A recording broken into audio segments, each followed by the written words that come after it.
CVC ក៏អាចយកម៉ាស៊ីនចម្រោះទឹក Fuji Iruki ទាំង 3 model នេះដាក់នៅផ្ទះបានដែរមិនត្រូវការអ្នកធានាមិនចោះទៅដល់កន្លែងធ្វើការជាពិសេសរំលោះជាមួយនឹងខាងក្រុមហ៊ុនផ្ទាល់ដែលគ្មានការប្រាក់តែម្ដងអញ្ចឹងនេះគឺជាម៉ាស៊ីនទាំង 3 model របស់ Fuji Iruki បងប្អូនដឹងអត់ម៉ាស៊ីនទាំង 3 model នេះគឺមានការទទួលស្គាល់ដោយក្រសួងសុខាភិបាលរបស់ប្រទេសជប៉ុនថាជាឧបករណ៍ពេទ្យម៉ាស៊ីននេះអាចផលិតទឹក pH បានរហូតដល់ 7 ប្រភេទផ្សេងៗគ្នា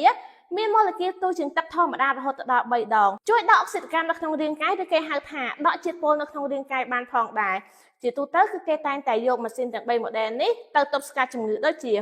លើសជាតិអាស៊ីតជាតិស្ករទឹកនោមផ្អែមហើយនឹងប្រឆាំងជំងឺមហារីកផងដែរអញ្ចឹងនៅចាំអីទៀតរំលោះដែលគ្មានការប្រាក់ហើយមិនទាមទារឯកសារច្រើនទៀតតាក់ទងមកកាន់ខ្ញុំសុគន្ធាជំនាញដែលធ្វើឲ្យពុកម៉ែបងប្អូនមានសុខភាពល្អទាំងក្រុមគ្រួសារ